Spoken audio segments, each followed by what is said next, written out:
Hi, I'm Taj Jones-Blount, and this is Dre. Welcome to Taj and Dre 4L. Say hello, Dre.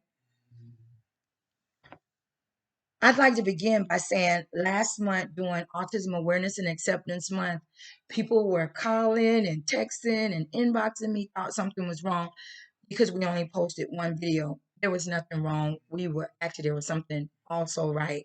We were working on our local funding initiative with Senator Bracy and House Rep Ramon Alexander, and working with the mayor and Commissioner George Oliver here in Ocoee. And we just got busy with the activities that we had for autism acceptance, feeding first responders, and just getting out in the community, doing some other things that we were doing for our nonprofit, Dre's Haven. Also, working on our supportive living housing initiative. So that turned out really great. So we didn't really miss anything. And actually, it brings us to today. Here we are in May, and we're still asking you for autism acceptance. That's the title of our video, Autism Acceptance 365. We all know that kids with autism grow up to be adults with autism. I just happen to be blessed and inspired by one of those adult children, Dre, my firstborn, who's now 31 years old, diagnosed with an ASD back in 1991 at the tender age of 18 months.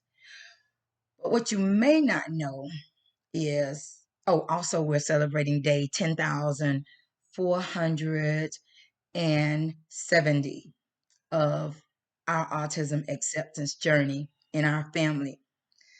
Again, what you may not know is that each year, nearly 2% of the population receives an autism diagnosis. Our nation invests heavily to ensure that school age children with autism and other disabilities receive the support they need for optimal learning and growth. Go ahead, Dave. When those accommodations cease at the age of 21, however, most of those adults lack adequate opportunities for continued education, employment, housing, or participation in the community.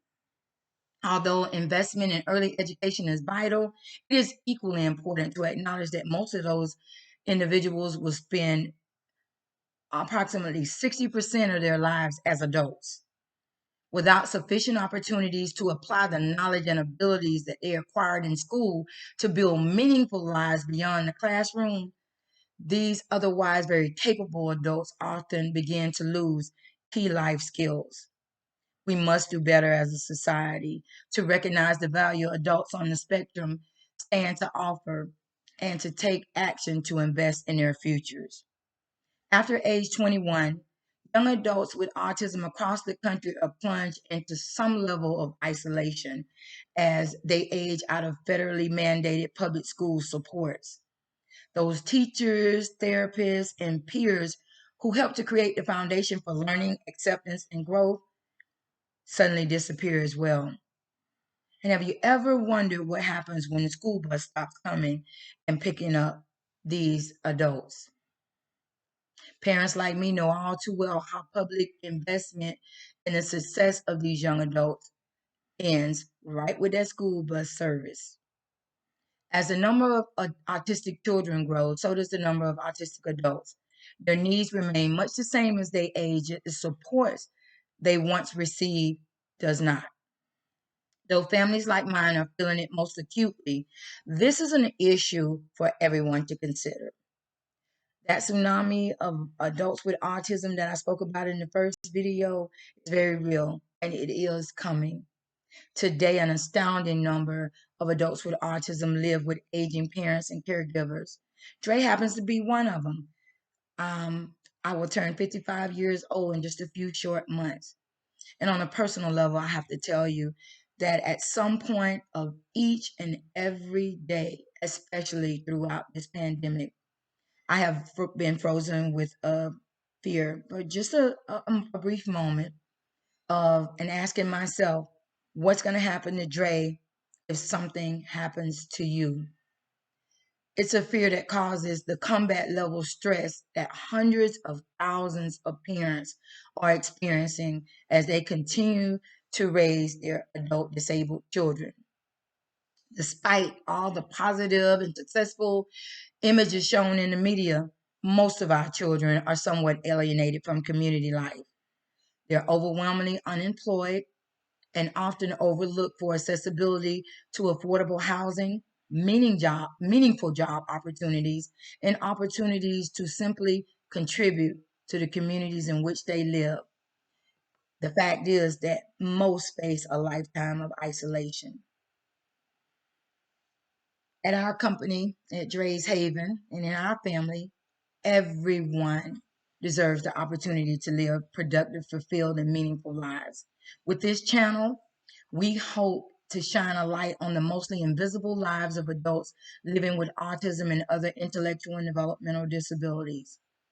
We hope that you continue to support the recognition and inclusion of this greatly ignored population of adults and their families in your lives and your community. Please subscribe to our channel. And as we post each episode, please like and share them on your social media platform with family and friends and coworkers, or just anyone that you think would benefit from the information that we are providing. Each video invites you into our world and will be giving you an opportunity to imagine what our lives are really like on a day-to-day basis, and what the world might look like when businesses and communities actually embrace these individuals. I feel that we each need various levels of support in different areas and times of our lives in order to reach our highest potential. Regardless of those support needs, it requires the genuine care of strong communities. It takes a village to ensure that each person is given the opportunity to participate and contribute, and together, and at this time in our lives, in our country, we have the power to change the course that we're on. So as we enter a whole new month, and all these other holidays are coming up, don't forget Autism Acceptance, because it's 365. I ask that you continue to accept adults with autism and other intellectual and developmental disabilities, especially knowing that communities will only thrive as they develop a greater understanding concerning this unique population and the value of their participation and contributions. Thank you for your time, and thank you for um, viewing the video. Until next time, take care of yourselves and take care of each other. God bless. Say goodbye, Dre. Goodbye.